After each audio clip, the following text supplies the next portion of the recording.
Yo quiero gobernar con todos y para todos, porque acá no tenemos que pensar más en las fórmulas erráticas del pasado, ni en creer que continuando el legado de un gobierno que se bebió la bonanza petrolera, que no ahorró para las vacas flacas, se van a resolver las cosas. Aquí tenemos que pensar en el futuro, y el futuro es de todos y todos lo vamos a construir. Muchas gracias. De cierta manera, este eslogan o este ideal de que el futuro es de todos es es un síntoma nocivo de que estamos viviendo en una sociedad enferma donde se tiene una construcción progresista del tiempo.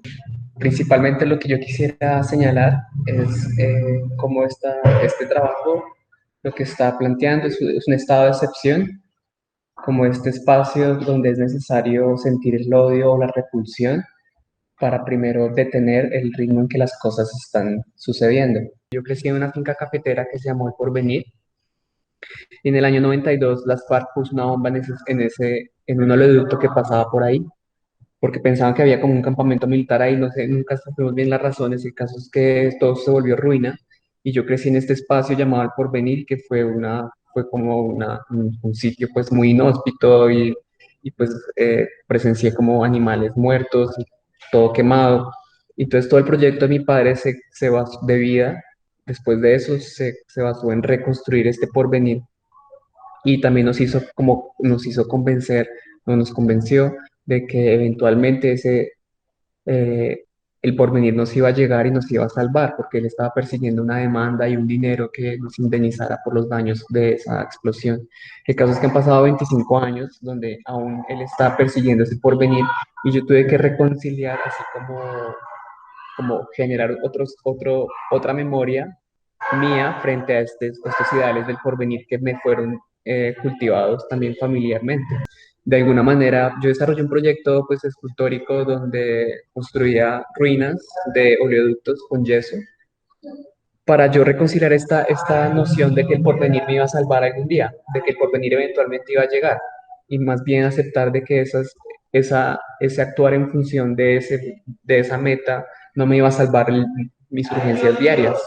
Fue un ejercicio como de reconstrucción de memoria también personal, pero también que se extrapolaba como a otras subjetividades que suceden en el país, donde, donde aún se espera la reconciliación de alguna manera. Los invito a todos a que construyamos un gran pacto por Colombia, a que construyamos país, a que construyamos futuro y a que por encima de las diferencias estén las cosas que nos unen. Nosotros en nuestra generación, desde pequeños siempre queríamos como que el año siguiente ya hubieran carros voladores, ¿sí me entiendes? Ajá. De cierta manera crecimos con un afán de que tenía que suceder ya, ya, ya, ya. Y ese es esta aceleración que se olvida precisamente de qué es lo que está sucediendo hoy. Y empiezas a actuar en un destiempo, una desincronía con las realidades del día a día o de tus colectividades, con las otras personas con las que estás viviendo y te conviertes de cierta manera tu actuar se convierte directo, lineal, y yo precisamente estoy empezando como queriendo cultivar un actuar más curvo, ¿sí? Donde tú entras, pero también vas saliendo a la vez, donde tú no estás, tú no estás como reconociendo a las otras existencias de vida también, tienes que hacerlo. Entonces son nuevas formas de vida que tenemos que aprender a ver a qué nos llevan. Es como un cercón. Yo empecé como a notar estos síntomas nocivos acá en Bogotá, por ejemplo, cuando el edificio más alto de Colombia, que se llama el Pacatá, es el rascacielos más alto que existe aquí, lleva 2 años vacío, completamente vacío, porque no se ha podido completar su construcción. Y es precisamente este es como para mí un emblema es un trofeo de nuestra enfermedad acelerada. Para que William aquí nos narre cómo meteríamos ese gol como país, William. Eso, vamos, Willy. Vamos. procedente de China, intenta atacar el Kobe con el número 19 en la espalda. Atención que está metiéndose en terreno de Colombia. Ataca por todas las puntas. Parece imparable el Kobe. Atención que Colombia se está defendiendo por todas las puntas también. Con solidaridad, con unión. No hay abrazos, no hay besos, pero hay muchos deseos de ganar, de imponerse. Viene la selección Colombia de contraataque. Arrancan los colombianos. Los colombianos vienen, encuentran por dónde meterse. Viene el disparo al marco. Se defiende China con el coronavirus, pero no puede porque Colombia lo supera y le hace el gol. Y no me diga más.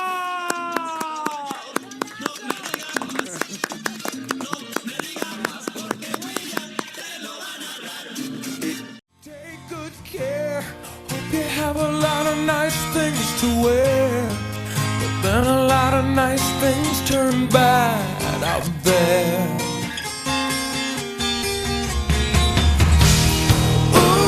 Baby, baby, it's a wild world.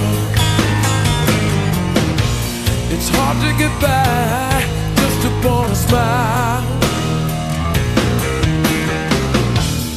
Ooh, baby, baby, it's a wild world. I always remember you like a child girl.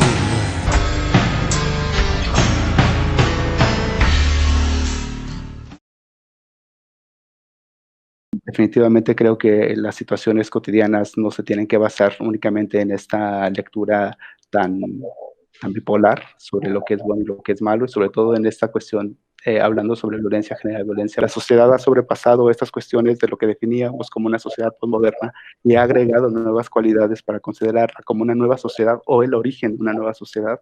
Para mí definitivamente es una cuestión que nos hace pensar muchísimo, sobre todo en esta cuestión del concepto del discurso del odio, ¿no? Para mí es muy importante incluso seguir cuestionándonos cómo detona este concepto, las nuevas problemáticas, o cómo de alguna manera evidencia las problemáticas de esta nueva sociedad, de esta nueva realidad que estamos compartiendo como latinoamericanos. Creo que es muy importante, además, sobre todo, empezar a mostrarnos únicamente como personas vulnerables ante todo, vulnerables a la violencia, vulnerables a la información masiva, vulnerables a las cuestiones económicas, vulnerables a este sistema hipercapitalista que también se mencionaba hace un momento, ¿no? Me parece que es muy importante también hablar sobre cuerpos y estas nuevas propuestas que de alguna manera están evidenciando estas necesidades pues más profundas de nosotros, más allá de una cuestión plástica, hablar de una cuestión de una necesidad social inmediata y urgente también.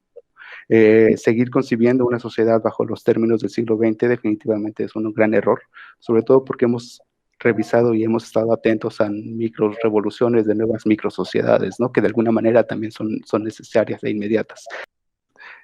Para mí, dentro de mis cuestiones personales, tanto profesionales también, prácticamente hay un cambio que no se ve de manera inmediata. Creo que es un cambio transicional que por lo menos desde los últimos 30 años hemos visto esas transformaciones realizadas hasta llegar al punto del que estamos, pues de alguna manera, reaccionando, ¿no? Lo que sucede justamente es que no es visualizar un futuro profético o visualizar un futuro utópico respecto a lo que podría suceder o no, sino justamente poner más atención a estas necesidades que justamente el concepto de posmodernidad jamás prestó atención, ¿no?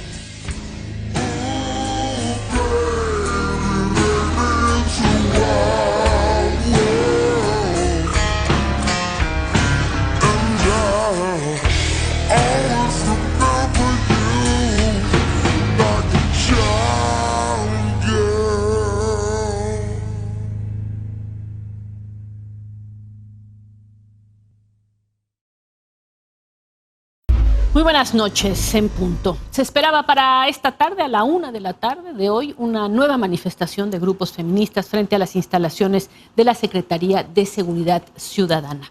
Esto en la glorieta de Insurgentes. Se desplegaron incluso 1,000 elementos policíacos, 800 mujeres nuevamente del agrupamiento Atenea. La marcha, sin embargo, no se llevó a cabo, no llegaron. Y hay que decir que ayer 44 mujeres policías de ese agrupamiento, el Atenea, resultaron lesionadas de los enfrentamientos que tuvieron con las marchas feministas. Quisimos conocer su estado de salud y la narración que hacen de lo que ocurrió. La información de Bogdán Castillo y Víctor Valles Mata.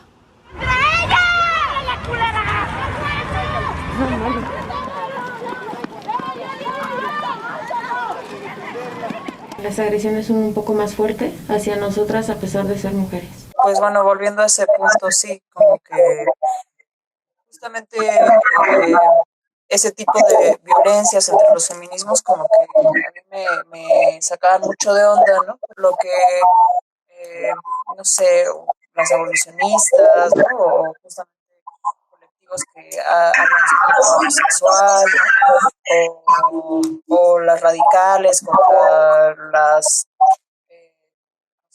las trans independientes, ¿no? Son los principios de la sororidad, ¿no? La idea de imaginar las territorias como las nuevas posibilidades entre los pares dicotómicos de lo público y lo privado, ¿no? O sea, si lo público lo han preferido siempre al hombre y lo político también está asociado como también al espacio público, ¿no? Y como también del otro lado del par dicotómico la mujer está asociada a lo privado, por lo tanto a la intimidad y por lo tanto a lo moral. ¿Cómo hacemos en estas nuevas territorias para hablar de solamente cambiar una letra y contextualiza totalmente todo, ¿no? Entonces, no sé, con esas posibilidades que hay en el lenguaje para crear nuevos imaginarios, como que posibilita también la idea de una nueva sororidad, no sé, podría ser. Ojalá que sí, y que se sigan creando estas nuevas, no sé, estas nuevas maneras e iniciativas de crear comunidad entre nosotros. Como que sí se tensa con otras situaciones del lenguaje latinoamericano y justamente pensando en el lenguaje como una hibridación o caldo de cultivo así de muchos factores, pensando que la lengua que utilizamos ha tenido toda esta parte como de cambios por el mismo territorio, por la misma forma en que cada uno utiliza el lenguaje de diferente manera, ¿no?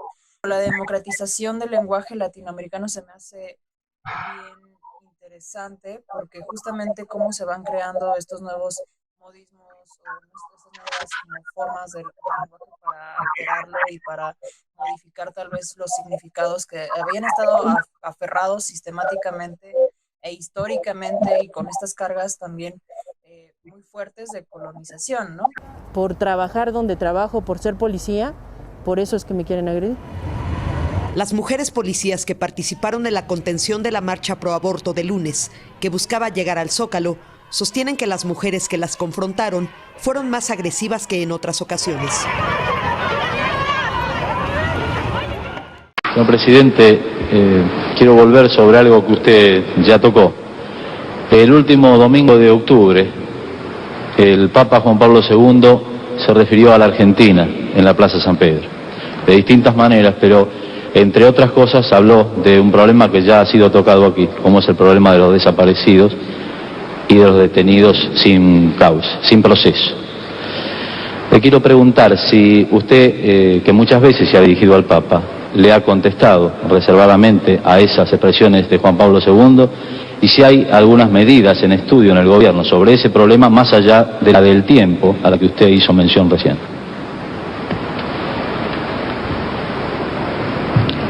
Por lo pronto el Papa cuando habla en esa circunstancia habla al mundo, no le habló a la Argentina y habla en su condición de pastor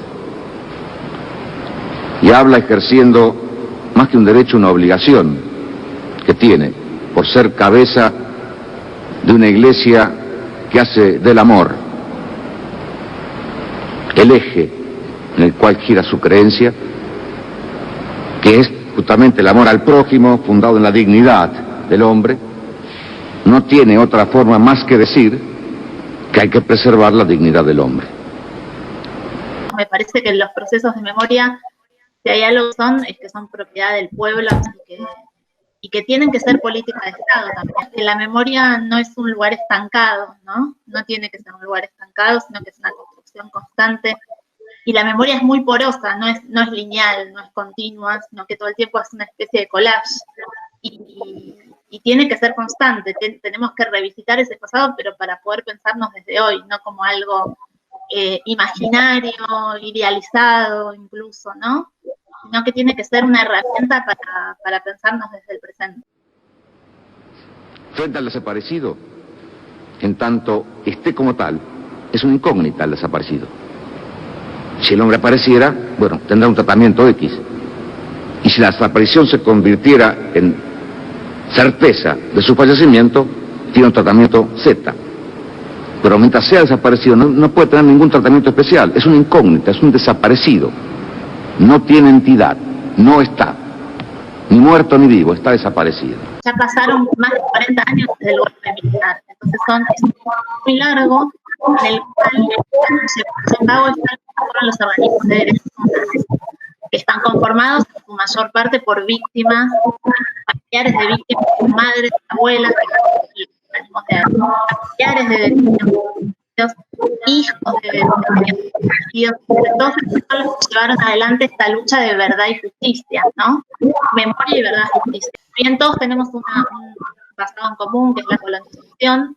Hay pueblos que han podido como revisitar esa situación de lucha, de revuelta, de rebelarse contra el poder, ¿no? Argentina tiene una larga tradición de revuelta, algo continuo. Hay marchas todos los días acá, o sea, incluso con cuestiones pequeñas. Es difícil igual, porque bueno, también tiene que ver con la idiosincrasia de cada pueblo, pero vos me contás es de las cosas que más me han llamado la atención a mí cuando estuve, como ¿por qué no existe una situación de levantarse? Y creo que a la vez tiene que ver con muchos años de instalación de miedo, ¿no? De un poder que oprime mucho al pueblo. Quiero libertad, que se defienda la república, que haya democracia y que no caigamos en el abismo como Venezuela. No quiero eso para nadie, para el futuro no.